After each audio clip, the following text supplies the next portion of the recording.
Franklin put it best when he said real estate cannot be lost or stolen, nor can it be carried away. It is the safest investment in the world, and I couldn't agree more with Franklin Roosevelt. There are so many different ways to be successful when purchasing and owning a real estate asset, and there is no one right way or one size strategy that fits all when it comes to investing in a real estate asset. But Franklin Roosevelt knew and understood that real estate is a tried and true safe investment we can all make. If you are a real estate investor, short-term Airbnb guru, or just curious about the differences between long-term and short-term rental properties, then this is the video for you. In this video, I will show you the pros and cons of each strategy, and at the end of the video, I will show you one of my long-term rental properties and my soon-to-be short-term vacation, Airbnb, VRBO, whatever you prefer to call it, rental property. If you love rental property investing as much as I do, consider subscribing to my channel and I'll show you how to invest, manage, and profit through real estate investing. So let's get into the topic. What's the difference between a short-term investment property and a long-term real estate asset?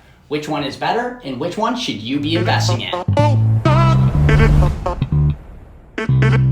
Now, this is a highly debated topic, and typically real estate investors stick to their strategy and focus on either a long-term rental investment or short-term Airbnb rental properties. I'm here to say both strategies can be successful and very rewarding. But like any investment, there's going to be the pros and cons to each strategy. Now, before I get into the differences between the two and the advantages and disadvantages, I will say I may slightly be biased, and that's due to the fact that I own a management company that specializes in the management of long-term rental properties where the standard lease term is 12 months. I've always been on the long-term side of rental property investing, so I think this is the best strategy, but I did just purchase a short-term Airbnb rental property to see how this investment strategy turns out. I'll update you along the way on whether the Airbnb rental property investment strategy works and how it goes right here on my channel. Now, what's the difference between short-term and long-term property investing? Short-term or vacation rental property is a rental investment strategy that allows property owners to rent a transient occupant, such as a guest vacationer, on the short-term basis.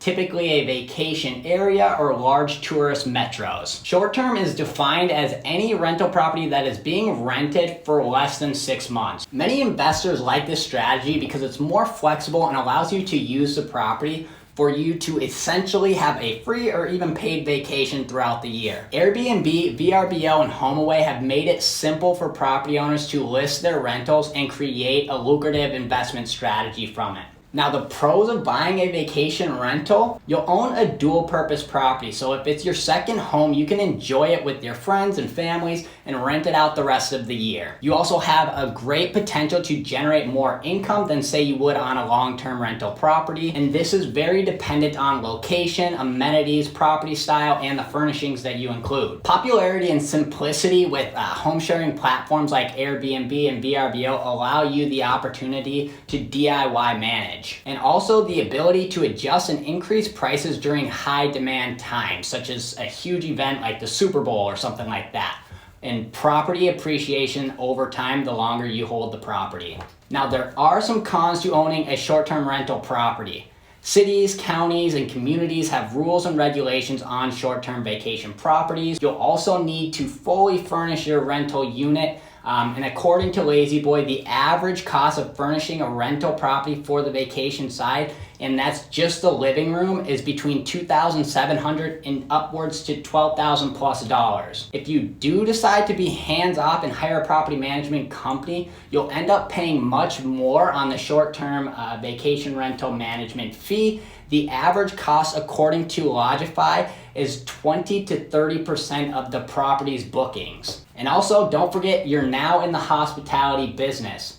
People are there to enjoy their vacation, and the slightest hiccup at the property puts a damper on their vacation, which can lead to negative reviews and hinder the property's performance overall. Lastly, we all hate taxes, and short-term rentals have to pay sales tax and or additional taxes depending on city, county, or state requirements. So what is a long-term rental property? A long-term rental property is a property rented out to a tenant for 6 months and 1 day or longer. This is the most common real estate rental property investment strategy and is strictly looked at as an investment, meaning you will not be able to use the property because it is a tenant-occupied property and the standard lease term is going to be 12 months. Real estate investors buy long-term rental properties as a safe and secure investment strategies. So the pros of buying a long-term rental property are going to be consistent cash flow while the property is tenant occupied. If properly managed, the property is going to be much more passive, or if you have a professional property management company in place. Also, the tenant pays all the utilities unless you pay for them in your HOA dues or condo association fees. And there's not going to be a need to spend thousands of dollars on furnishing the property. That's going to be the tenant's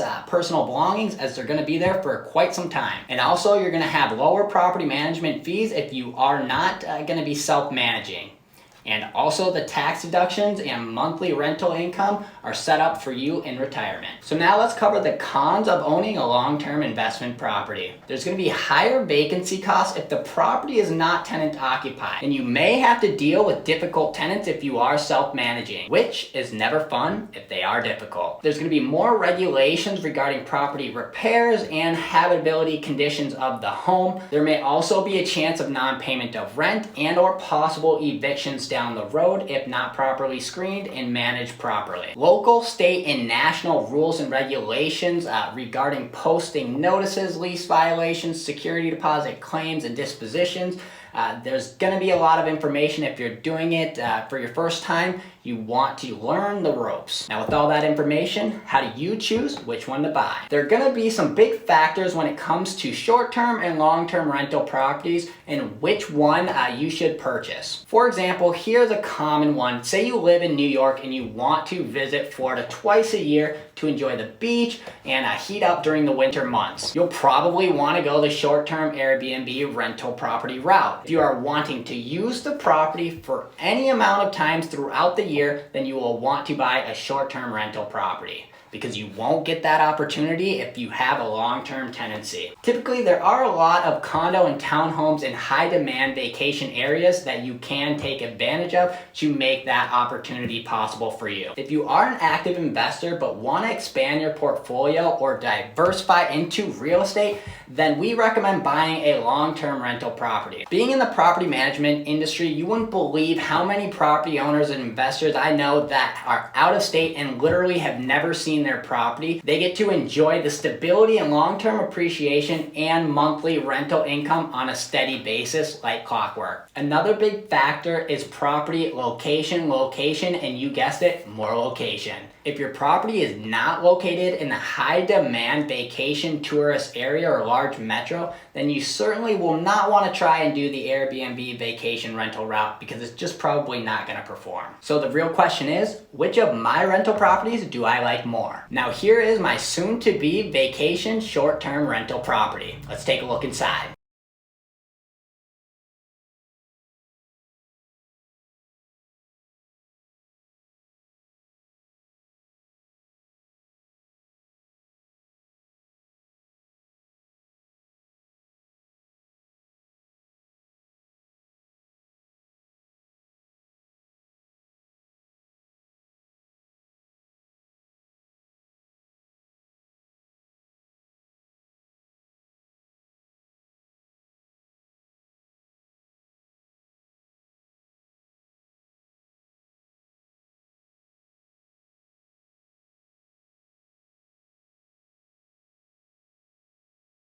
For me, it's pretty simple because this one over here I get to actually use, and the other one cash flows very nicely. So it's a great combination and mix for my portfolio. But I would say the long-term rental property pumps out cash consistently on a monthly basis, and I hardly ever think about it. One of the other reasons I really like the vacation rental property here is because of the upgrades that are there. I went a little above and beyond because I know that the prospects and the vacationers are gonna want to see these type of upgrades while they're staying in their great vacation down here in Florida. Plus, you can't beat the location being so close to the big water. I guess we'll have to wait and find out. I'll keep you guys posted on how it performs and how the bookings come through. So follow along and we'll take a look at more to come. If you found this video useful, don't forget to hit the like button, subscribe to the channel, comment what you're investing in and what you've seen perform very well. Thanks for tuning in today. Cheers.